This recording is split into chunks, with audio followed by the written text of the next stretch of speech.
We're starting our next part of this series that says, even if God is still kind.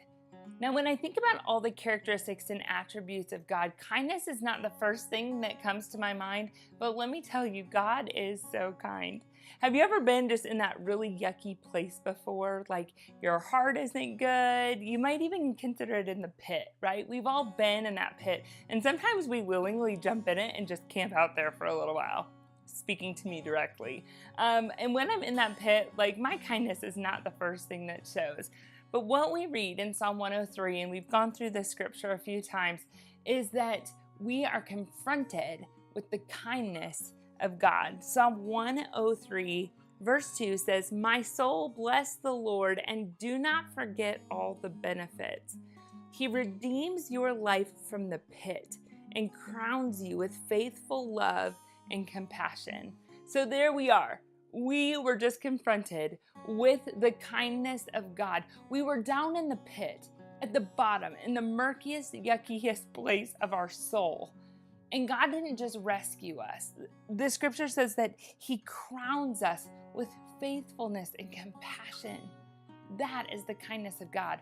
Sometimes I think we can't quite fully wrap our mind around God, and of course we can't, right? But we manage to take God and to shrink Him down small enough to fit into our world, small enough to fit into our pocket, right? That we can understand the ins and the outs of God.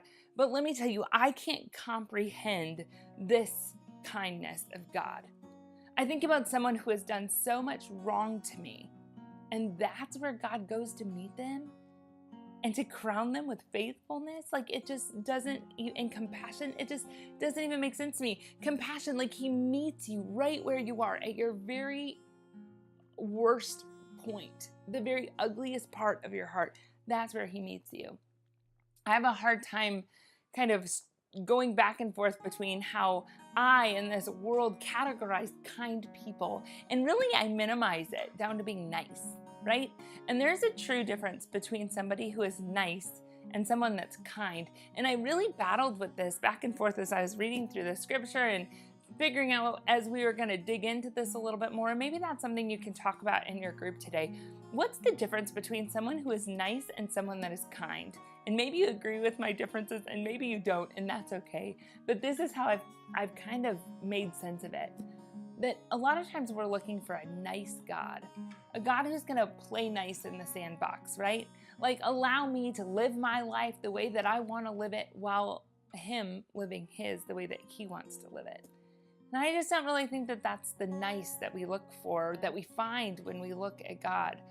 That nice, we say it's those characteristics, those attributes, those outward expressions, behaviors that we demonstrate to others. It's so nice when someone opens the door for me.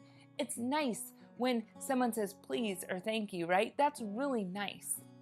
But someone who is kind, there's something internal attached to their external behavior. It's like they had really internalized how to serve and love me well through their act of kindness. Isn't that really what Jesus did for you and I? He didn't just do a nice behavior and send us on our way, but His kindness met us with compassion at our worst point, at our biggest point of need. And He faithfully loved us and pursued us on the cross. And I think that every time we get into those even if situations that are big and they're hard, that we have to remember that our God is kind. That the characteristic of God is to meet us with compassion, to crown us with His faithfulness and compassion, to meet us and to love us where we are. And what I love is that in verse 2 it says, "Forget not all the benefits." Have you ever thought about all the benefits you have received since following Jesus? The list is overwhelming. And if you've not done that before, I really encourage you, actually get a piece of paper and write down, these are the benefits that I've received, the fruit that I've received of walking with Jesus. And it's those things that when we're going through the hard time that remind us that our God is so very kind.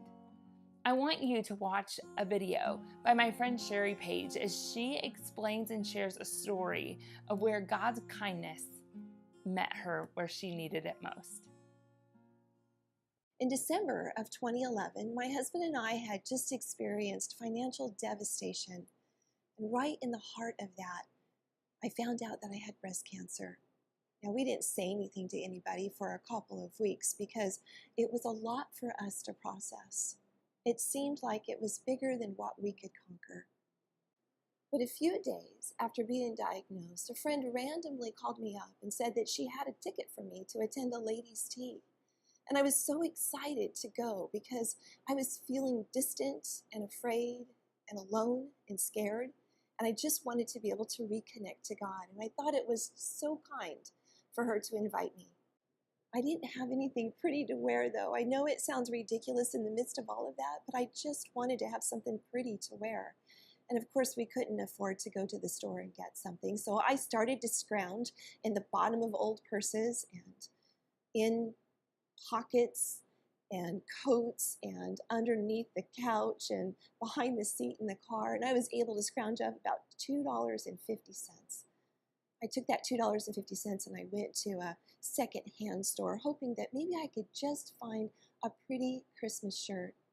When I walked in, I looked past the rows and rows and rows of clothes to an empty rack way back in the back that had one beautiful beaded shirt hanging on it.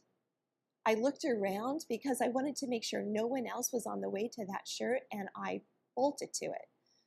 When I got there, sure enough, it was my size. And I turned the yellow tag over and saw that it was $5, but sighed in relief in knowing that that day that color tag was 50% off, and my $2.50 was going to be able to buy a beautiful beaded shirt so that I could go to the Christmas tea and look pretty.